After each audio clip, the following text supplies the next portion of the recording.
자, 오신 분들 진심으로 환영하며 축복합니다.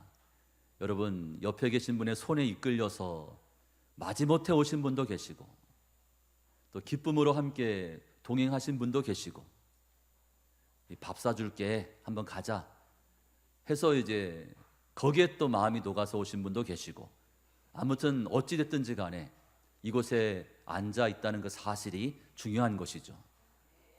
여러분, 감동적인 이야기, 또 슬프고 기쁜 이야기, 또 재미있는 이야기, 여러분 그런 이야기는 TV에서 듣고 보시면 되고, 요즘 하도 재미있는 이야기, 감동적인 눈물을 쏙 빼는 그런 내용들 얼마나 많이 합니까? 그러나 교회에서는 감동적인 이야기, 재미있는 이야기, 또 슬픈 이야기, 그런 이야기가 아닐 수도 있습니다. 세상에서 들을 수 없는 이야기, 교회에서만 들을 수 있는 그런 복음에 대한, 하나님의 말씀에 대한 내용들을 이 시간, 짧은 시간이지만 함께 준비하여 전해드리고자 합니다. 여러분, 준비된 원고 그대로 천천히 읽어 내려가면서 하나님에 대해서 조목조목 짚어가면서 말씀을 드릴 때, 여러분 그 말씀에 한번 귀를 기울여 보시고, 야, 하나님이 살아계실까? 하나님이 살아계시는구나. 하나님이 살아계시면 문제가 달라지는 거죠. 그래서 지금도 살아계신 하나님이라는 제목으로 말씀의 은혜를 전하고자 합니다. 자, 먼저 한번 질문을 드려보겠습니다. 여러분, 하나님은 진정 존재하실까요? 하나님은 지금도 살아계십니까? 자, 이 질문 앞에 그렇습니다, 당연하지요 라고 대답하시는 분도 계신 반면 잘 모르겠습니다, 잘 모르겠다고 말씀하시는 분도 계실 것이고, 아유 그런 게 어디 있습니까? 그렇지 않습니다라고 속으로 대답하실 분도 계실 것 같습니다.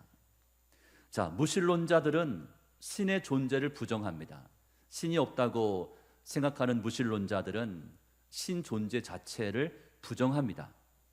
모든 것을 물질적인 관점에서 생각하기 때문입니다.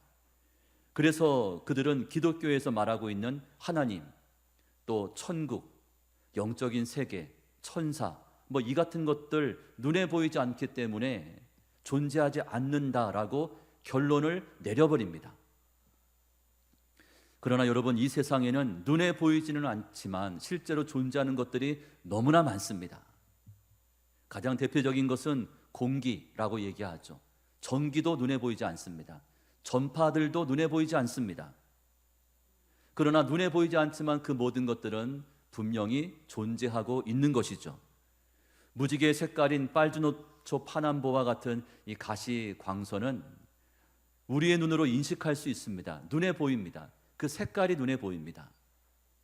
그러나 그 범위를 벗어나는 자외선, 또 적외선, 이 같은 것은 인간의 눈으로 인식할 수가 없습니다.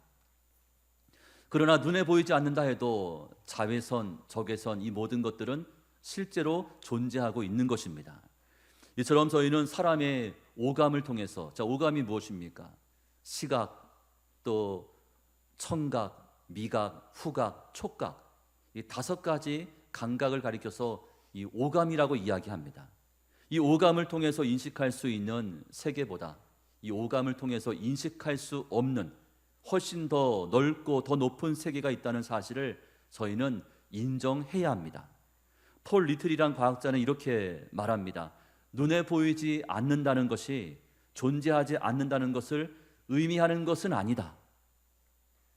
눈에 보이지 않는다 이꼬르 존재하지 않는다, 이 공식이 성립되지 않는다는 것입니다. 여러분, 우리가 발 딛고 서 있는 이 지구는 제자리에 멈춰서 있는 것이 아니라 지금도 이 지구는 계속해서 움직이고 있습니다. 이것을 뭐라고 합니까? 자전이라고 합니다. 지구의 자전 속도가 얼마나 빠를까요? 비행기 속도의 2배가 된다고 합니다. 엄청난 속도가 아닐 수 없는 거죠. 매일같이 이 같은 속도로 지구가 돌고 있다는 거예요. 자, 그런데도 저희는 어떻습니까? 어지러움을 느끼지 않습니다. 이처럼 지구가 엄청난 속도로 움직이고 있다는 그 사실조차도 인지하지 못하고 있습니다. 더 놀라운 것은 지구는 자전만 하고 있는 것이 아니라 공전도 하고 있다는 것입니다. 자, 공전이 무엇입니까? 지구가 1년에 한 바퀴씩 태양 주변을 돌고 있다는 거예요. 지구의 공전 속도는 얼마나 빠르기일까요? 시속 10만 7천 킬로미터. 자, 이같이 이야기해도 이게 얼마나 빠른 건지 지금 감이 안 오지 않습니까? 여러분, 이 속도는 총을 쐈을 때 총알이 날아가는 그 속도의 40배가 되는 그 속도라고 합니다. 총을 빵 쏘면 총알이 꽂히지 않습니까? 그 속도의 40배가 되는 속도로 지금 지구가 태양 주변을 돌고 있다는 거예요. 자, 이렇게 봤을 때 지구는 지금도 무시무시한 속도로 자전과 공전을 반복하면서 매일같이 무한 질주를 하고 있는 것입니다. 자, 그런데 저희는 이 같은 움직임을 느낄 수 있습니까? 없습니까? 느낄 수가 없는 거죠. 자, 지구가 움직인다는 그 사실이 눈에 보여집니까? 눈에 보이지가 않습니다. 자, 그래서 과학적인 이런 기본 상식이 없는 분들에게 이런 사실들을 이야기해 주면 믿지를 않습니다. 아니, 멀쩡한 이 땅이 뭐 돌고 있다고, 움직인다고 이해를 못 하십니다. 받아들이지를 않습니다. 이것을 통해서 무엇을 알 수 있습니까? 이 세상에는 우리의 오감이나 이성이나 상식으로 도저히 이해가 되지 않는 일들이 너무나 많다는 사실입니다. 그러므로 여러분, 내 눈에 보이지 않는다고, 내가 이해할 수 없다고 해서 하나님은 존재하지 않는다, 함부로 속단하거나 단정 지어서는 안 됩니다. 자, 제2차 세계대전 이후에 영국에서는 한 회의가 열렸습니다. 컨퍼런스가 열렸습니다. 이 회의는 하나님은 존재하지 않는다라는 것을 증명하기 위해 마련된 자리였습니다. 발표자는 2명이었습니다. 한 분은 천문학 박사였고 다른 한 사람은 의학 박사였습니다. 그 분야의 권위자들이었죠. 먼저 천문학 박사가 마이크를 잡았습니다. 이렇게 말을 합니다. 여러분, 저는 지난 30년 동안 천문학을 연구했습니다. 얼마 전 저는 최신형 천체 망원경을 개발했습니다. 그런데 이 망원경을 통해서 천체를 구석구석 살펴봤지만 그 어디에도 하나님은 존재하지 않았습니다. 만일 하나님이 계시다면 그의 옷깃이라도 보여야 하는 것이 마땅한데 전혀 보이지 않았습니다. 그래서 하나님이 없다는 것은 분명한 사실입니다. 이 그의 발표가 끝나자 많은 청중들이 환호성을 질러가며 박수를 쳤습니다. 맞다는 거죠. 하나님이 없다는 거예요. 곧이어 두 번째 발표자로 의학 박사가 나섰습니다. 그는 다음과 같이 말을 합니다. 저는 평생 의학을 연구해 왔습니다. 기독교인들은 사람에게 영혼이 있다고 주장하지만 저는 도저히 그것을 이해할 수 없습니다. 왜냐하면 그동안 수많은 사람을 수술하고 또 죽은 사람을 해부해 봤지만 단 한 번도 사람의 영혼을 본 적이 없습니다. 사람의 영혼이 도대체 어디에 있습니까? 살 속에 들어 있습니까? 아니면 뼈 속에 들어 있습니까? 그것도 아니면 사람의 영혼이 피 속에 있습니까? 자, 이렇게 말을 하자 수많은 관중이 다시금 크게 웃고 떠들면서 환호성을 질렀습니다. 자, 그때 사회자가 나와서 말을 합니다. 그동안 저도 확실치 않았는데 오늘에서야 비로소 하나님이 없다는 것을 확신하게 되었습니다. 자, 그러면서 청중들에게 물었습니다. 혹시 여러분 중에 질문하실 분 계십니까? 자, 그러자 맨 앞에 앉아있던 한 할머니가 손을 번쩍 들었습니다. 제가 질문이 있습니다. 그리고 연단 위로 그 할머니가 걸어 나왔습니다. 먼저 할머니는 천문학 박사에게 질문을 던집니다. 박사님이 만드신 그 망원경 성능이 매우 좋지요? 아유, 성능 좋습니다. 무엇이든지 잘 보이지요? 그럼요, 뭐든지 잘 보입니다.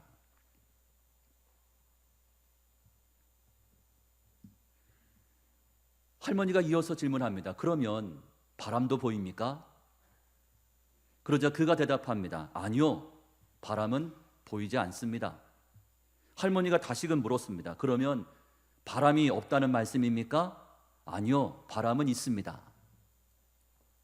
그때 할머니가 말합니다. 당신의 말대로라면 눈에 보이지 않는 바람이 어떻게 존재할 수 있습니까? 모순이지 않습니까? 그러면서 말하기를 실제하는 바람도 보지 못하는 그 망원경 가지고 어떻게 하나님을 볼 수 있겠습니까? 다시금 말했습니다. 하나님이 보이지 않는다고 해서 하나님이 없다고 말하는 것이 과연 옳습니까? 천문학 박사는 그 할머니 말에 당황했습니다. 얼굴이 붉어지면서 아무런 대꾸도 할 수가 없었습니다. 이어서 할머니는 의학 박사에게 물었습니다. 박사님, 아내가 있습니까? 예, 아내가 있습니다. 자녀들도 있습니까? 예, 자녀들도 있습니다. 박사님은 그 아내와 자녀를 사랑하십니까? 물론요, 사랑합니다. 그러자 할머니가 말했습니다. 그래요? 그렇다면 저에게 수술용 메스를 한번 가져다 주십시오. 제가 당신의 몸을 해부해서 아내와 자녀를 사랑한다고 말한 그 사랑이 어디쯤에 들어있는지 한번 확인해 보고 싶습니다. 도대체 당신이 말한 그 사랑이 살 속에 들어있습니까? 아니면 당신의 뼈 속에 들어있습니까? 그것도 아니면 당신의 피 속에 그 사랑이 들어있습니까? 도대체 그 사랑은 어디에 있습니까? 이 말을 들은 의학 박사는 아무런 말도 할 수가 없었습니다. 결국 하나님이 없다는 것을 증명하기 위해서 모였던 이 컨퍼런스는 한 할머니의 도전적인 질문으로 말미암아 하나님이 계시다는 것을 보여주는 그런 회의가 되고 말았습니다. 여러분 한번 생각해 보십시오. 천지 만물을 창조하신 하나님과 비교해 봤을 때 인간의 머리는 얼마나 작습니까?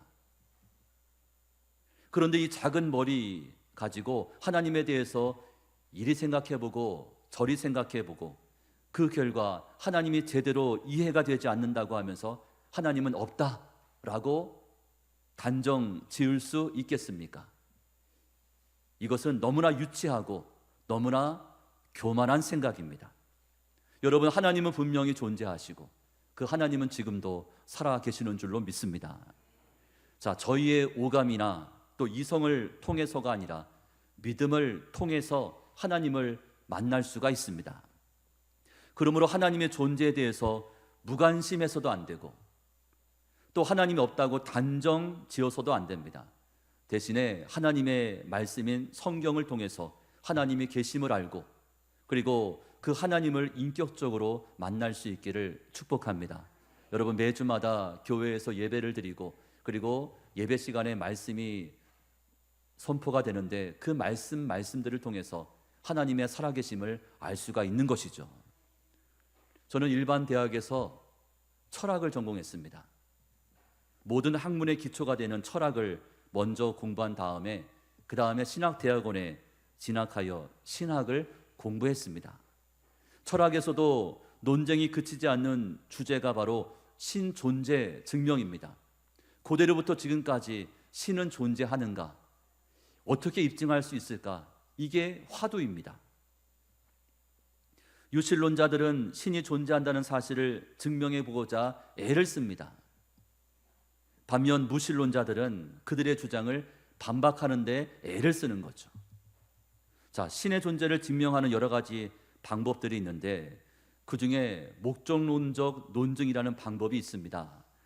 준비된 영상을 한번 보시면서 그 내용이 어떤 내용인지를 한번 볼 수 있기를 바랍니다. 3분짜리 영상이요. 한번 틀어주십시오.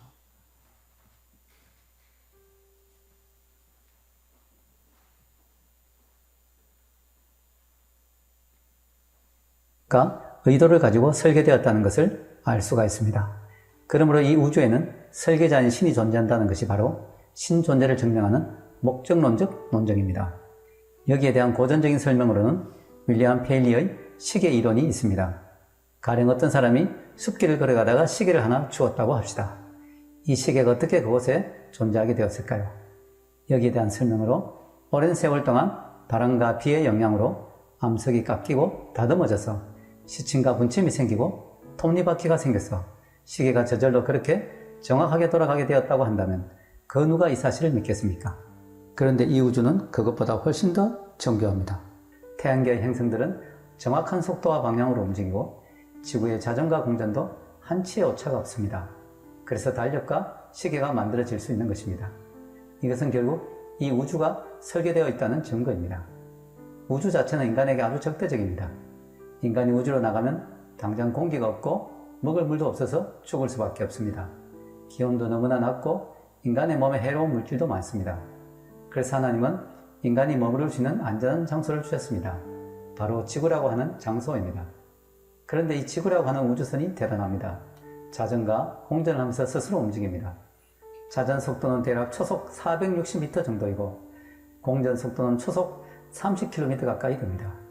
이 속도는 총알보다 40배나 빠른 속도이며 제트 여객기의 100배에 해당하는 속도입니다. 그런데도 이 지구는 70억이 넘는 인구를 태우고 고장 한 번 안 나고 정확한 궤도를 따라 운행합니다. 거기에다가 그 안에는 공기와 물과 식량 등 자급자족할 수 있는 모든 것들이 있습니다.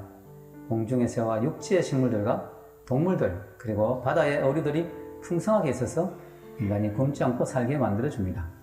또 인간이 만들어낸 이산화탄소를 식물들이 받아들여 산소로 만들어 내보내는 자동 공기정화 기능까지 있습니다. 이 얼마나 대단한 우주선입니까? 그런데 이 우주선이 누군가가 설계하지 않고 우연히 만들어져서 지금까지 존재하게 되었다고요? 말이 되지 않습니다. 달나라에 로켓을 하나 보내는데도 너무나 복잡한 방정식이 필요하고 조그마한 실수도 용납되지 않습니다. 그런데 이 큰 우주선이 아무런 문제 없이 이토록 오랜 세월 동안 정확한 궤도를 따라 운행이 되고 있다는 사실이 너무나 놀랍지 않습니까? 우주에는 정밀한 수학적 법칙이 존재합니다. 그런데 이러한 법칙들은 발명된 것이 아니라 발견되었다는 것이 중요합니다. 인간이 우주의 법칙을 발명한 것이 아닙니다. 인간이 그 법칙을 알기 전부터 그러한 법칙은 존재해 왔습니다. 인간은 다만 그 법칙을 발견한 것일 뿐입니다. 가령 중력의 법칙이라는 것이 있습니다. 그런데 그 법칙을 발견한 과학자도 중력이 왜 존재하는지 그 이유를 설명할 수가 없습니다. 그런데 중력은 과거부터 존재해 왔습니다. 그렇다면 그것을 존재케 한 분이 누구겠습니까? 이 우주에 존재하는 수많은 법칙은 숫자로 표현될 수가 있습니다. 그런데 숫자라는 것은 이성적인 것입니다. 무신론자들은 이 세상이 우연히 만들어졌다고 합니다. 그러나 우연은 이러한 정밀한 숫자를 만들어낼 수가 없습니다. 그러므로 이 세상에 존재하고 있는 수많은 법칙들과 정밀한 설계의 흔적은 이 세상을 만든 이성적이고 지적인 존재가 있음을 증명하는 것입니다. 기독교인들은 이 지적인 존재를 하나님이라고 부릅니다. 자, 짧은 영상이었지만 조물주, 창조주가 계셔야만 이 모든 것들이 설명될 수 있다는 것이죠. 여러분, 이 하나님, 인간의 이성 가지고는 하나님을 이해할 수가 없습니다. 사람의 방법 가지고는 그 뜻을 알아낼 수가 없습니다. 왜냐하면 하나님은 인간의 이성이나 또는 상식 너머에 존재하시기 때문입니다. 그러므로 하나님은 인간 편에서 고민하고 아무리 연구한다고 해서 그 하나님을 찾아낼 수가 없는 것이죠. 인간이 신을 찾는 데에는 크게 두 가지 방법이 있습니다. 인간 쪽에서 신을 찾는 방법이 있고 또 신이 인간을 찾아오는 방법이 있습니다. 인간 쪽에서 신을 열심히 돌을 닦고 또 수련을 해서 신을 만나고자 하는 것을 가리켜 구도라고 합니다. 도를 구하는 거죠. 반면 신이 인간을 찾아와서 자신을 드러내 보여주는 것을 가리켜 계시라고 합니다. 그런데 여기서 저희가 알아야 할 사실이 있습니다. 그것은 구도의 방법으로는 하나님을 결코 만날 수가 없다는 사실입니다. 왜냐하면 유한한 인간이 무한하신 하나님을 인식하는 것 그 자체가 불가능하기 때문입니다. 자, 개미 비유를 들어서 한번 설명해 보겠습니다. 자, 수천 마리의 개미들이 한 자리에 모여서 인간이 어떤 존재인가를 연구한다고 한번 생각해 보십시오. 개미들이 그렇게 한다고 해서 과연 인간이 누구인지를 그들이 알 수 있겠습니까? 그 가운데 상위 0.1%에 속하는 천재급 개미들이 평생 머리를 싸매고 연구해서 박사 논문을 쓴다고 해도 과연 인간이 어떤 존재인지를 알 수 있겠습니까? 그럴 수 없습니다. 혹은 개미들 가운데 종교심이 뛰어난 몇몇 개미가 평생 돌을 닦고 수련을 한다고 해서 인간이 어떤 존재인지를 알 수 있습니까? 영원히 알 수가 없습니다. 왜냐하면 인간과 개미 사이에는 절대로 뛰어넘을 수 없는 장벽이 존재하기 때문입니다. 하물며 인간과 개미 사이의 거리가 하나님과 사람 사이의 거리가 훨씬 더 멀다는 사실입니다. 인간과 개미는 그래도 피조물이라는 공통점이 있지만 인간과 하나님은 피조물과 창조주의 관계입니다. 그러므로 인간이 아무리 노력해도 또 스스로의 힘으로는 하나님이 어떤 분인지를 절대로 알 수가 없습니다. 그래서 인간이 하나님을 알기 위해서는 오로지 하나님이 자신을 드러내 주시는 그 방법밖에 없습니다. 자, 이해를 돕기 위해서 개미 비유를 한 번 더 말씀을 드리겠습니다. 자, 개미는 아무리 노력해도 인간이 어떤 존재인가를 알 수 없다고 말씀을 드렸죠. 자, 그러나 만일 인간 편에서 개미가 알아들을 수 있는 언어로 자신이 어떤 존재인가를 설명해 준다면 어떻게 되겠습니까? 더 나아가서 만일 인간이 개미의 모습이 되어서 개미 세계로 들어가 인간이 어떤 존재인가를 그들에게 설명해 주고 가르쳐 준다면 어떻게 되겠습니까? 그럴 수만 있다면 개미들은 인간이 어떤 존재인가를 알 수도 있습니다. 이것이 성경이 말하고 있는 계시입니다. 하나님은 자신을 드러내시기 위해서 인간이 알아들을 수 있는 언어로 자신을 계시하셨는데 그것이 바로 성경 66권입니다. 또한 하나님은 자신을 더 자세히 알려주시고자 인간의 모습을 가지고 이 세상에 친히 찾아오셨습니다.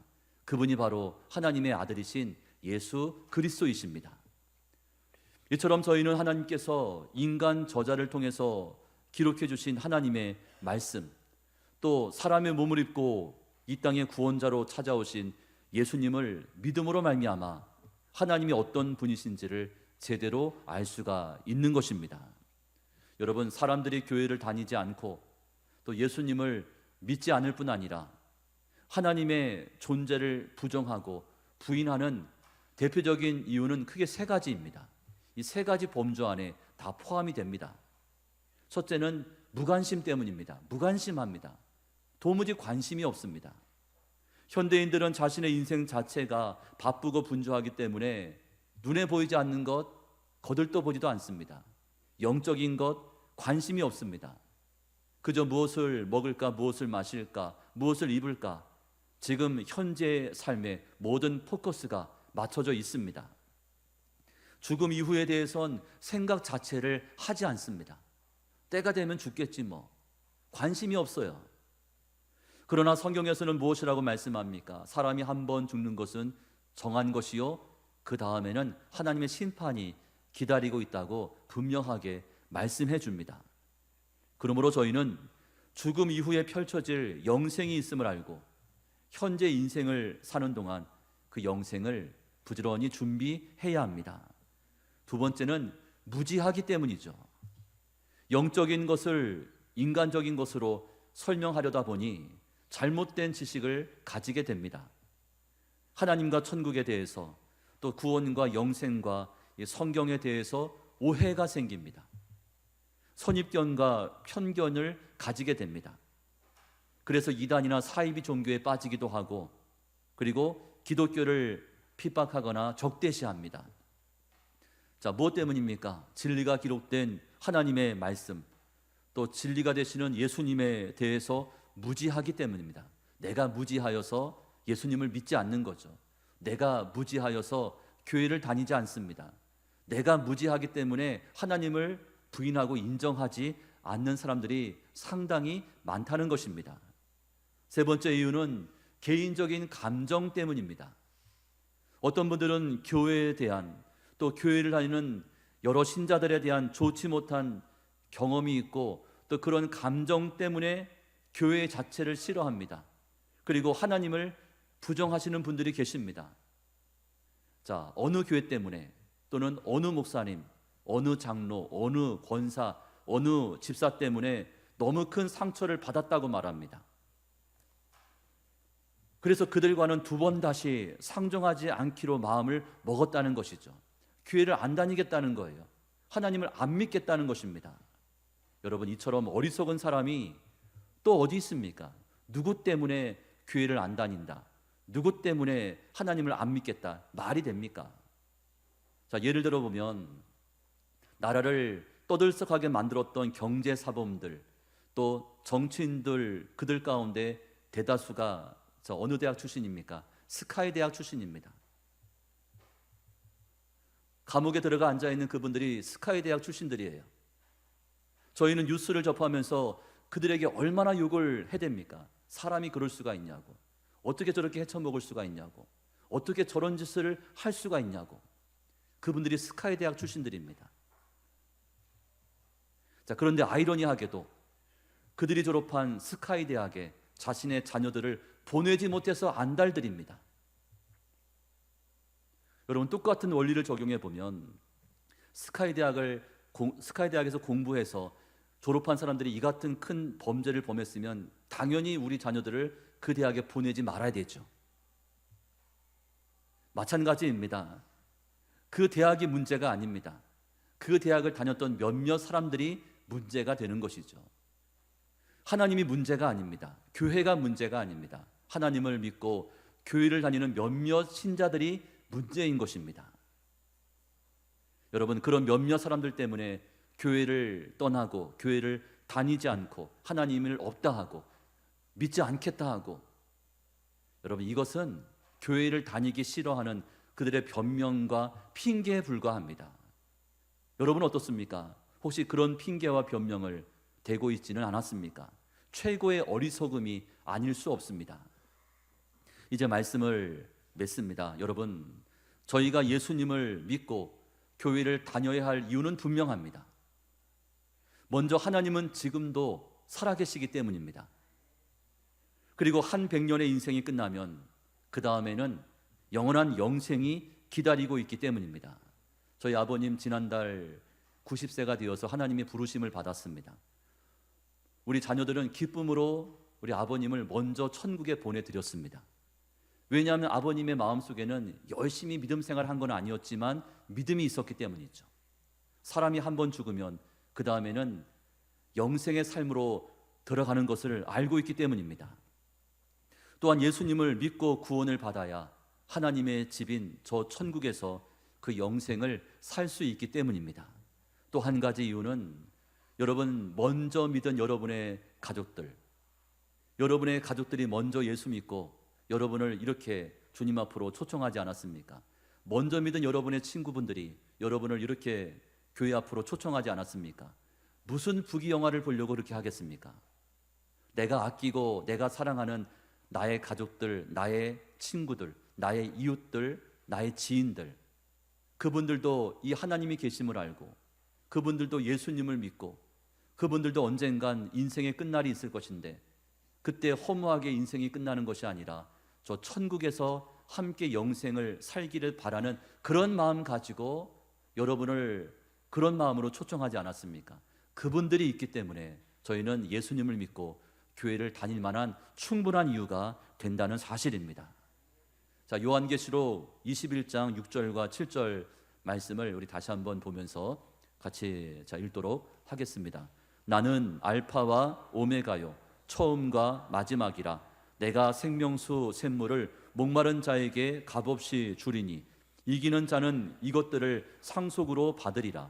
나는 그의 하나님이 되고 그는 내 아들이 되리라. 아멘.